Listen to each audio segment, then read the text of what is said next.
Bonjour à tous, dans cette vidéo je vous propose l'exercice 3 du bac S du Liban de juin 2017, exercice sur 3 points où on va étudier une famille de fonctions, c'est-à-dire des fonctions avec paramètres, ici le paramètre k, et les fonctions qu'on va étudier sont les fonctions d'expression x plus k fois exponentielle moins x avec k strictement positif. Alors ces fonctions elles donnent un dessin de ce type-là, vous voyez, ça c'est plusieurs de ces fonctions pour différentes valeurs de k, et le but du jeu, si on peut appeler ça un jeu, c'est de montrer que dans chaque cas, eh bien le minimum, ici, quand on le place, ça donne donc un point, et bien tous les points, tous les minimums de ces courbes ici semblent alignés. On va le démontrer. Donc je vais vous montrer sur GeoGebra comment on peut faire d'ailleurs ce genre de figure très facilement, vous allez voir, avec un curseur. Et après, on fera l'étude qu'on vous demandez, c'est-à-dire dérivation, recherche de minimum, etc. Alors voici GeoGebra. Donc pour faire ceci, on va placer un curseur. Donc je vais le mettre quelque part en haut. Je vais l'appeler K pour, comme dans le texte. Ici mon curseur. Alors dans mon texte K est strictement positif. Donc là, je vais prendre un curseur positif. Donc je vais mettre 0. Puis on va aller jusqu'à 10. Voilà. Si on veut des valeurs entières, ici on met un incrément de 1. Comme ça, dès qu'on bouge, on bouge de 1 en 1. On verra ce que ça donne après. Donc je valide. Vous voyez, j'ai un petit curseur ici. Donc quand je l'attrape ici avec la touche déplacée, vous voyez, sa valeur change. Ça veut dire que maintenant, je peux créer une fonction que je vais appeler, donc moi je vais l'appeler f, et f de x, ça va être égal donc à x plus, alors pour l'instant ça trace, ne vous inquiétez pas, k fois exponentielle, entre parenthèses, moins x. Voilà, je valide. Vous voyez la première, donc ici, eh bien, vous avez ce sommet ici, et quand on bouge, eh bien ce curseur, bougez pas, petite, voilà, pardon, vous voyez, voilà, alors le but, hein, eh bien c'est d'arriver à placer ce sommet et de voir s'il bouge. Alors comment placer le sommet? Alors je ne connais pas toutes les fonctionnalités de GeoGebra, mais j'en connais assez pour le faire. Ici on peut par exemple utiliser la dérivée. C'est-à-dire vous écrivez dérivée, voilà, de fonction, voilà, ou de la dérivée de la fonction f, évidemment, on valide. Et vous voyez cette dérivée, ce qui nous intéresse c'est le minimum. Donc ce qui nous intéresse c'est où est-ce qu'elle s'annule. Et donc je vais faire l'intersection entre cette courbe, ici, donc intersection entre cette courbe et l'axe des abscisses. Vous voyez, ça me donne le point A. Alors la courbe f', elle ne m'intéresse pas, donc elle, je la fais disparaître, vous voyez. Ensuite, ce point A, je vais tracer une perpendiculaire, ici. Donc toujours, donc la perpendiculaire, j'ai ça quelque part, c'est ici, perpendiculaire, donc je indique le point A, perpendiculaire, vous voyez. Ensuite, deuxième intersection entre ma droite et ma courbe, et j'ai mon point B. Voilà, donc j'efface ensuite, vous voyez, discrètement, non pas le point B, comme tous les autres. K, non, ça j'en ai besoin. Et voilà, donc à chaque fois, alors, si vous voulez appeler B S, comme ça fait comme si c'était un sommet. Voilà, vous voyez. Alors maintenant, qu'est-ce qu'on peut faire? Eh bien, regardez, je clique dessus, je vais activer la trace, et quand je vais bouger, eh bien, les différentes positions de S vont rester, ça donne ceci, vous voyez.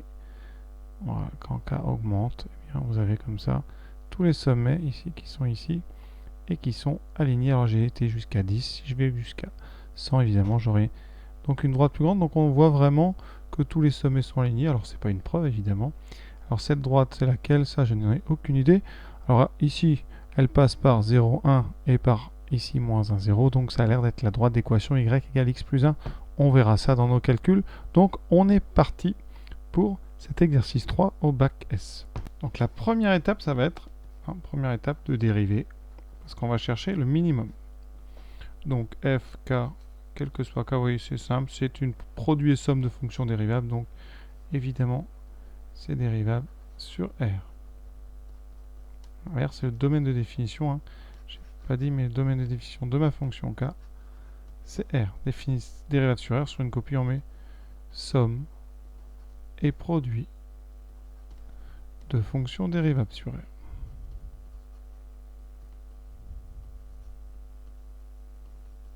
Ensuite, on dérive. Donc c'est des fonctions quand même très simples.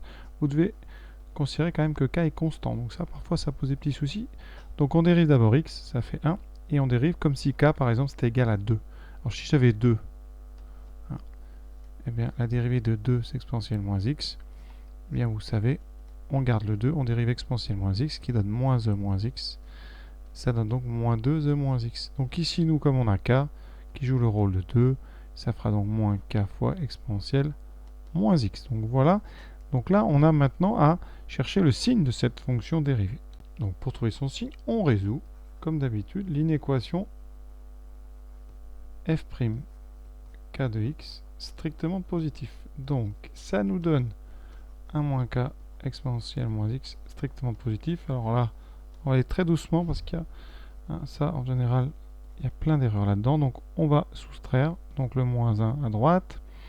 Ensuite, on va donc devoir isoler x à gauche. Donc, il faut se débarrasser du moins k. Alors, comme k est positif, moins k est strictement négatif. Donc, quand on va diviser par moins k pour l'enlever, ça va changer le sens du symbole. Donc, au lieu d'avoir strictement supérieur, on a strictement inférieur. Et on aura moins 1 sur moins k. On n'enlève pas le moins, on ne change que le sens du symbole.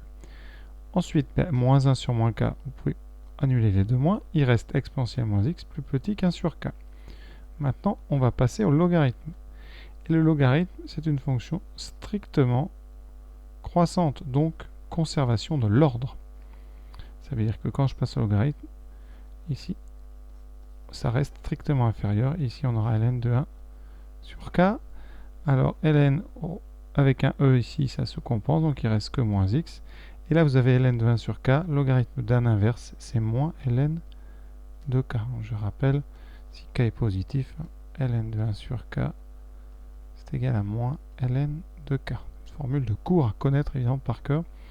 Et là, on enlève les moins, donc on multiplie tout par moins 1. Moins 1, c'est négatif. Donc, il va y avoir encore une inversion de sens. Donc, x sera plus grand que ln de k. Alors pour vraiment remplir le tableau proprement, normalement, on devrait résoudre f' de k égale 0.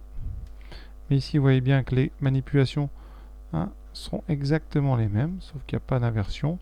On tombera donc sur x égale ln de k. Voilà, on a tout pour remplir notre tableau. Alors, il donne quoi ce tableau? On va le faire tout de suite. Voilà. Donc ici, un tableau. On a x entre moins l'infini et plus l'infini. Ici, on a f' de k, le signe de f' de k de x. Voilà. Et ensuite, nous, on veut les variations donc de f, k. On peut mettre de x ou pas, ça ne change rien. Donc, je vais mettre x pour changer. Là, ici, la valeur importante, c'est ln de k. On vient de montrer que ça s'annule à ln de k et que c'était donc positif quand x est plus grand. Donc, positif à droite, donc négatif à gauche. La fonction fk est donc décroissante, croissante. Vous avez donc ici un minimum qu'on va calculer tout de suite. Donc jusque là, on se laisse guider. On calcule donc fk de ln de k. Donc ça donne ln de, on remplace dans l'expression du haut, ln de k plus k fois exponentielle de moins ln de k. Alors là, il faut bien connaître son exponentielle. Bon, ln de k, on n'y touche pas. Et là, vous avez un exponentiel avec un moins. Donc, ça veut dire que c'est comme si vous avez 4 divisé par exponentielle de ln de k. Effectivement, e de moins x, c'est égal à 1 sur e de x. Donc, on peut le mettre en bas. Avantage, c'est que le moins n'y est plus. Vous avez e de ln de k. Et comme k est positif, eh bien, ça donne ln de k plus k sur k. K étant strictement positif, évidemment, ça va se simplifier. Il restera ln de k plus 1. Donc, dans notre tableau, eh bien, l'ordonnée, c'est ln de k plus 1, donc c'est notre minimum. Donc, eh bien, qu'est-ce qu'on peut dire sur AK? Donc, la courbe de FK admet un sommet AK de coordonnées, évidemment, c'est ce qu'on vient de calculer, ln de k pour l'abscisse et ln de k plus 1. Et maintenant, on doit montrer, alors si vous avez bien compris le texte, on doit montrer que quel que soit k appartenant donc à R plus étoile, à k strictement positif, eh bien les AK sont alignés. Alors il y a deux façons de finir. Soit et vous remarquez quelque chose de particulier, soit il faut rentrer dans un raisonnement un petit peu compliqué. Alors la chose qu'on peut remarquer, évidemment, on va regarder ces coordonnées, regardez-les bien. ln de k plus 1. Qu'est-ce qu'on remarque? Eh bien, on doit d'ailleurs remarquer, parce que ça va simplifier la fin, on doit remarquer que, quel que soit k strictement positif, on a yk qui est égal à xk plus 1. Vous voyez ici, on rajoute 1 à chaque fois. Donc, eh bien, qu'est-ce qu'on en déduit? Eh bien, quel que soit k positif, eh bien, ak vérifie l'équation y égale x plus 1. Et ça, c'est une équation de droite. Donc, quel que soit k strictement positif, ak appartient à la droite des d'équation y égale x plus 1. Et donc, comme ils sont tous sur une même droite, donc tous les ak sont alignés. Tous les ak sont alignés sur la droite D. Donc, voilà comment on peut faire. Évidemment, il faut remarquer cette petite propriété ici où y vaut x plus 1. Si vous ne remarquez pas ça, comment faire pour s'en sortir? Alors, c'est une chose assez classique, mais c'est pas facile, hein, j'avoue, mais c'est assez classique. On va comprendre deux valeurs précises de k. On choisit deux valeurs de k. Par exemple, les plus simples, k égale 1, ça donne le point 1, 1 de coordonnées ln de 1, 0 et ln de 1 plus 1, 0 plus 1, 0, 1. Voilà. Ensuite, k égale. Alors là, on a un logarithme, alors c'est bien par exemple de prendre e. Comme ça, ln de e, ça fera 1, et vous aurez ln de e plus 1. Donc, votre point A2, il a pour coordonnées 1 et 2. Voilà. On cherche ensuite l'équation de A2. Pardon, de A1, A2, la droite passant par A1 et A2. Alors ça, eh bien on sait faire, on prend d'abord son coefficient. Donc y A2, c'est-à-dire 2, moins y1, 1, sur x A2, 1, moins x 1, 0. Ça donne un coefficient directeur égal à 1. Donc, cette droite, eh bien, elle a pour équation, donc y égale x plus b. Il faut trouver maintenant b. On remplace par les coordonnées de A1 ou A2. Et ensuite, on a donc je remplace par les coordonnées de A1. y1 doit être égal à x1 plus b. On remplace, y c'est 1, égale 0 plus b, donc b égale 1. Donc l'équation de A1 à 2, je la note à côté, c'est y égale x plus 1. Alors si tous les AK sont alignés, qu'est-ce qui va se passer? Eh bien forcément, ils seront alignés avec A1 et A2, et donc ils seront sur la droite A1 et A2. Donc on vérifie maintenant. On vérifie alors que, quel que soit K strictement positif, AK appartient à cette droite 1 à 2. S'il n'est pas dessus, ça veut dire évidemment qu'il n'est pas aligné avec 1 et A2, et donc tous les points ne sont pas alignés. Donc on va calculer, hein, pour x égale ln de k, on calcule x plus 1. X plus 1 est égal à ln de k plus 1, c'est bien égal à y du point AK, c'est-à-dire pour x égale x à k, et donc conclusion, AK appartient bien à 1 à 2, quel que soit k, donc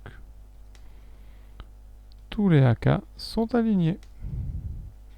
Alors ça, c'est un raisonnement que vous pouvez, hein, conserver. Quand on a une famille comme ça de points, ou de courbes, ou de droites, pour chercher des particularités communes, on peut comme ça chercher une particularité commune à deux de toute la famille et vérifier que cette propriété est partagée par les autres. Donc c'est ce que j'ai fait ici. Vous voyez, je résume. Première étape, donc on prend deux valeurs de k. Donc k égale 1, k égale 2. Évidemment, on prend les valeurs les plus simples, sinon vous allez vous faire des calculs énormes. Ensuite, avec ça, vous voyez, j'ai trouvé l'équation de la droite 1 à 2. Voilà. Et comme je dois essayer de vérifier que tous les AK sont sur cette droite, eh bien, je n'ai plus qu'à remplacer dans y égale x plus 1. Et c'est assez simple, vous voyez, à calculer. On a bien ln de k plus 1. Donc, facilement. Tous les AK sont sur cette droite. Ils sont donc tous alignés. Donc voilà pour ce petit exercice. Bon, sur 3 points, mais il fallait quand même les prendre. Hein. C'est loin d'être évident parce qu'il faut de l'initiative. Vous voyez, c'est un nouveau type d'exercice. C'est à vous un petit peu de voir comment vous allez réussir à arriver au bout. Donc voilà, j'espère que ça vous a plu. À très bientôt.